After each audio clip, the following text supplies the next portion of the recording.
Muli, magandang gabi po sa ating lahat at tayo po ay magbabasa dito po sa ating ginagawang daily devotion. Purihin po yung Panginoon sa maghapon na binigay na kalakasan at pag-iingat sa bawat isa sa atin.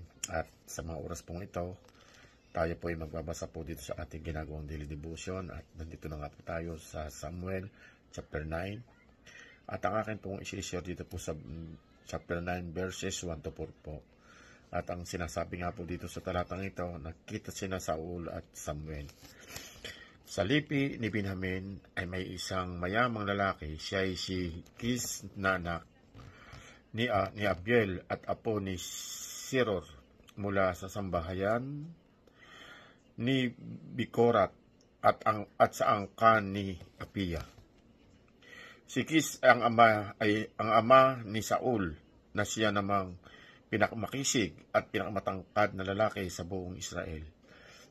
Minsan nawala ang mga asno ni Kis kaya inutusan niya si Saul na magsama ng isang katulong at hanapin ang mga asno. Naganap sila sa buong kaburulan ng Ephraim at lupain ng Sali. Ngunit wala silang nakita ni isa man. Nagtuloy sila sa Saalim, ngunit wala rin doon. Nagtuloy sila sa Benjamin at wala rin silang natagpuan doon. Purihin po ang Panginoon sa pagkabasa ng banal na salita. God bless everyone. Bye! Magandang gabi po sa ating lahat.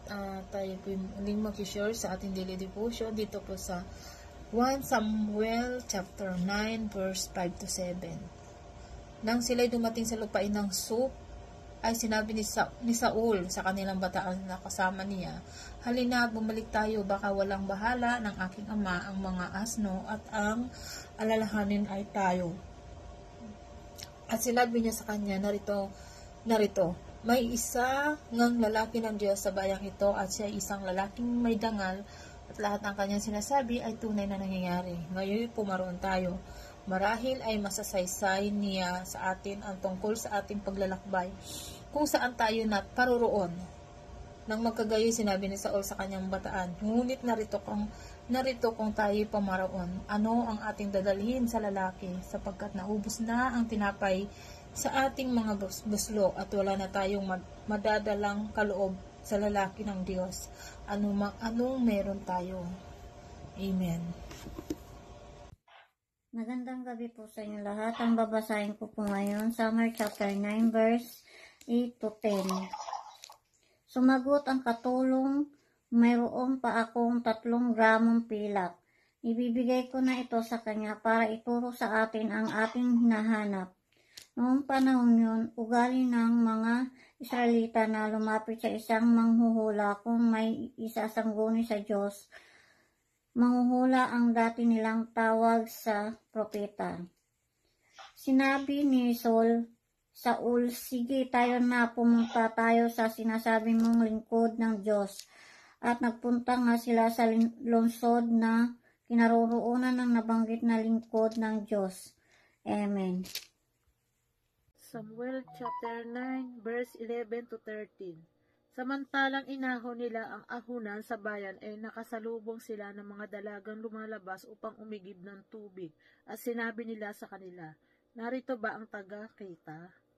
At sila'y sumagot sa kanila, nagsabi, "Siya'y nariyan, narito na sa unahan mo. Nagpagmadali kayo ngayon sapagkat siya'y naparoon ngayon sa bayan, sapagkat ang bayan ay may ahain ngayon sa mataas na dako.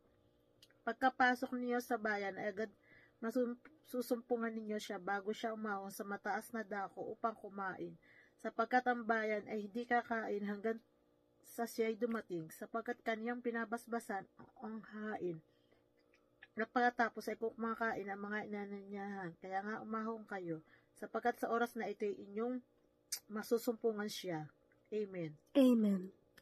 Kami na lang ni ate magchika. Magandang gabi po sa ating lahat. Ang aking ibabahagi ngayon ay makikita sa 1 Samuel chapter 9 verses 14 to 17. Ito po ang nakasulat.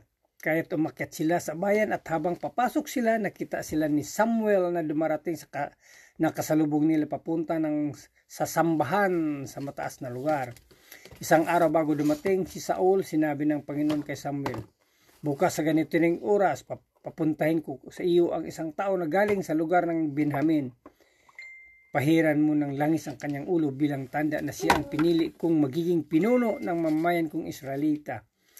Ililigtas niya ang aking mga mamayan at sa kamay ng mga Pilistiyum dahil nakita ko ang paghihirap nila at naririnig ko ang paghingi nila ng tulong. Nang makita ni Samuel si Saul, nagsalita ang Panginoon kay Samuel, siya ang taong sinasabi ko sa iyo. Papumunuan niya ang aking bayan. Yan lang po. Maraming salamat po rin, Panginoon. God bless. Magandang gabi po sa lahat. Babasahin ko po ngayon ay makikita sa Samuel 9 verse 18 to 22. Lumapit si Saul kay Samuel sa may daang papasok ng bayan at nagtanong, saan ba rito ang bahay ng manghuhula? Sumagot si Samuel, ako ang manghuhula. Mauna kayo sa akin sa pagpunta sa sambahan sa mataas na lugar dahil sa araw na ito, kakain kayong kasama ko. Bukas ng umaga, sasabihin ko sa inyo ang gusto mong malaman at pagkatapos ay lumakad na kayo. Tungkol sa mga asnong 3 araw nang nawawala, huwag ka nang mag-alala pa dahil nakita na sila at ngayon sinasabi ko sa iyo na ikaw at ang sambahayan ng iyong ama ang inaasahan ng mga Israelita. Sumagot si Saul, pero galing lang po ako sa lahi ni Benjamin, ang pinakamaliit na lahi ng Israel, at ang sambahayan namin ang pinakamababa sa aming lahi. Bakit po ninyo sinasabi sa akin yan? Nang makarating na sila sa sambahan ng mataas na lugar, dinala si Samuel si Saul at ang kanyang utusan sa malaking kwarto kung saan nakaupo ang 30 tao na inimbita. Pagkatapos, pinaupo niya si Saul at ang kanyang utusan sa upuang para sa pangunahing bisita. Yun lang po rin ng Diyos. God bless. Magandang gabi po sa lahat. Ang babasahin ko po ngayon ay makikita sa Samuel 9 verse 23 to 25. Sinabi ni Samuel sa tagapagluto, dalhin mo rito ang karneng ipinatabi ko sa iyo.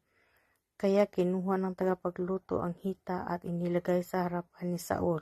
Sinabi ni Samuel kay Saul, kainin mo, itinabi ko talaga yan bago ko inimbitahan ang mga taong ito para sa ganitong mahalagang okasyon. Kaya kumain si Saul kasama si Samuel ng araw na yon.